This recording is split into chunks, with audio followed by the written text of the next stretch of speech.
Hi, my name is Sam Washington, and this is how I make things. Very loosely, my process is to start somewhere, make it official, iterate over that, and come back to it as needed. So this is actually the sixth part of an N-part series. To go into a bit more detail, I made 5 other videos before this one, not really planning them as much, just trying to get something out there.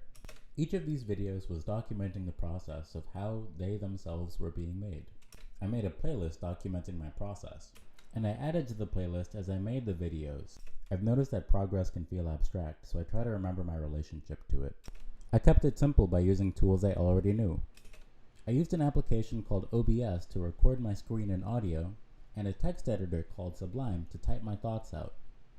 And I tried to make sure the first video was easy to export and upload. I was learning as I went, and tried to overcome my perfectionism. And I wouldn't want those videos on their own to stand as any indication of how I pursue quality. The main thing is the process of getting something out there and watching it grow. Also, actually fostering a relationship to my process. Once I find a way to relate, it gets a lot easier to find rhythm. And once I find rhythm, it gets a lot easier to grow. That's what I call the crescendo into fluency. It's called that because you gotta mind the build-up, and I think about how you make crescendos on cymbals. And to be honest, I'm not entirely sure if I conveyed the things that I meant to here.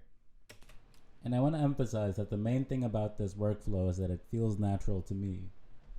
It's not going to be a one-size-fits-all workflow for every single person. I've used this process before, but I haven't actually formalized it yet. So I might try this in other domains and then branch off into topical videos. So yeah, that's basically it. Hey, speaking of cymbals, I was talking about cymbals with a C, like the music instrument, but let's talk about symbols and the C, or just symbols in C-style languages. I'm working on a language.